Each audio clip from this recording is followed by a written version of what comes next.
Welcome back to Tackle Shop Tuesday. One of the things that Angie and I both love to do is we love to do a little bit of catfishing each year. This year we're going to step up the game. We're going to try to catch some big ones.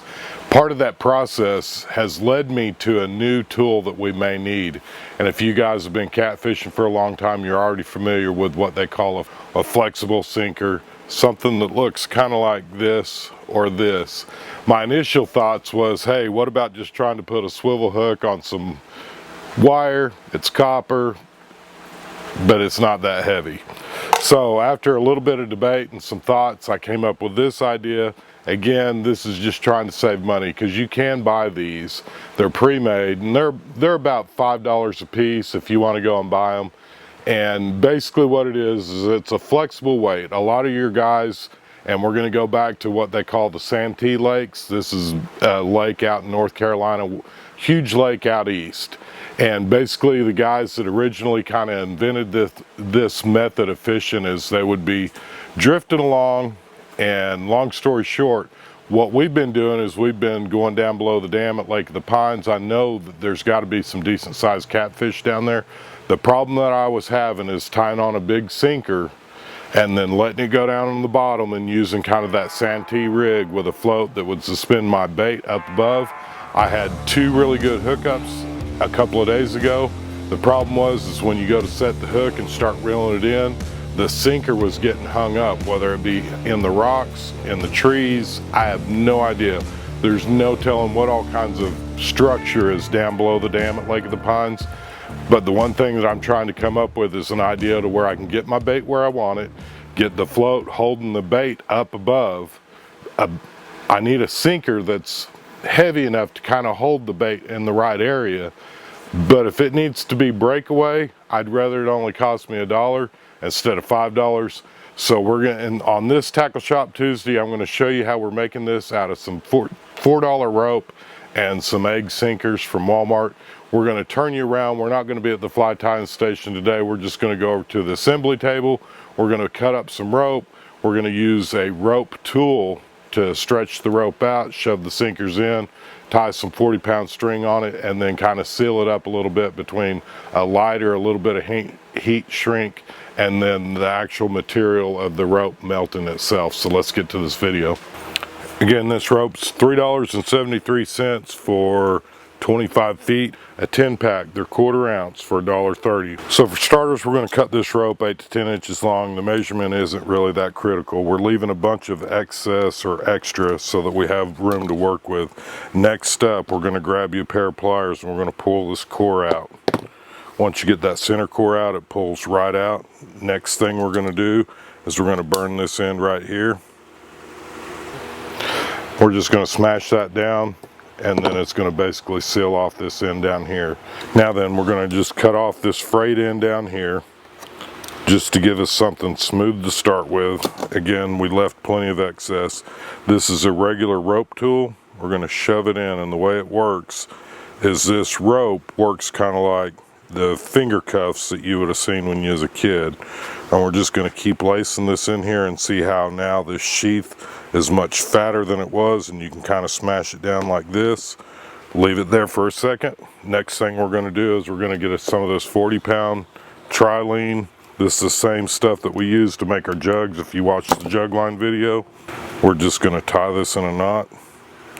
Nothing super fancy here, guys, because it doesn't really matter. Our whole goal on this is to try not to lose the rest of our rig if it gets hung up. I don't care if I lose $1 sinker. Ideally, I don't want to, but I don't care if I lose it. That's better than losing the entire Santee rig by when you get hung up in the rocks. So we're going to take these egg sinkers and we're going to start threading them on.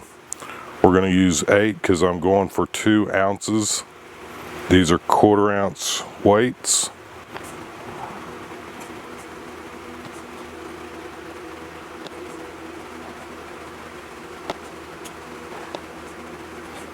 And it should look like this. You got 1, 2, 3, 4, 5, 6, 7, 8. Oops, I put too many on, so let's take it back down to 8 and see how this is going to basically, it's the same length.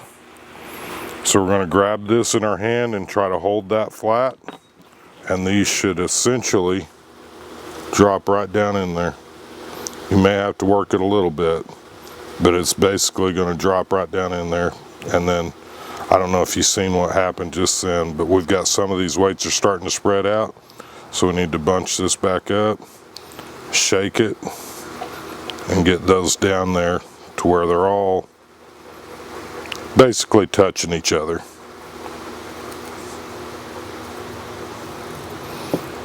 All right, now on this end, we've already got basically what you could call a crimp. We're going to cut this down because we're going to try to eliminate any sharp edges.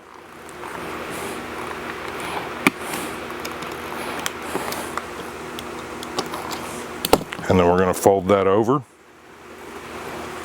and put a tiny piece of shrink wrap right there on the end. All right, the next thing we're going to do is we've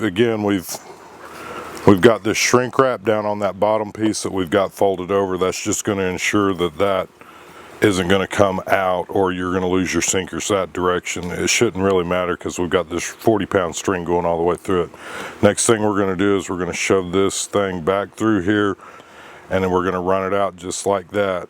And hold this gingerly, because what we're going to do is we're going to feed this line that we've got all those sinkers tied to right back through that hole.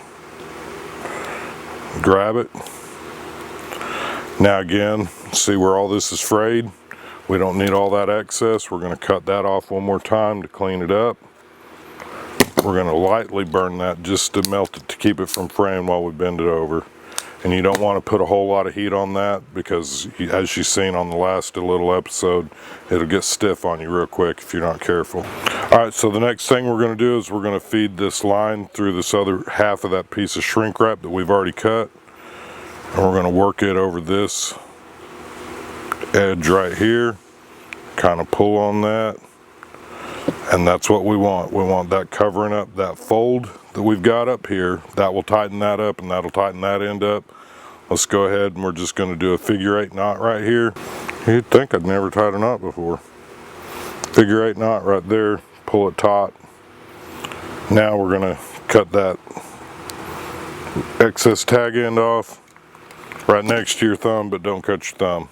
All right, this knot, the reason we went ahead and tied that in, we're going to move over here to the vise in just a second, but the first thing that we're going to do while we can, we're going to heat shrink this real quick using the lighter and get this one end sealed up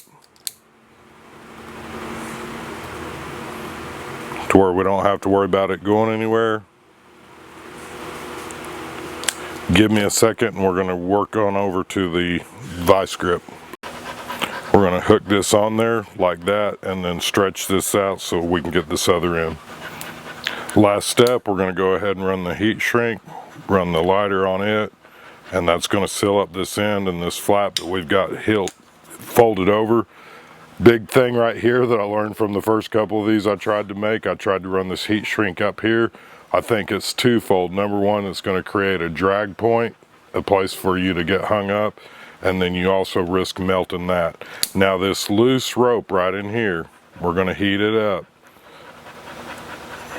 just to kind of suck it down. It'll kind of melt and shrink around those egg sinkers, but what we have now is still a flexible weight. All right guys, so this is the final result. I think it's going to work. This is going to end up costing about $1.30, $1.45 a piece versus $5 for the pre-made ones. To me, it was worth trying because I figure there's a really good chance I'm going to lose them every time we try this. Again guys, if you like this Tackle Shop Tuesday video, I'd love to talk you into subscribing.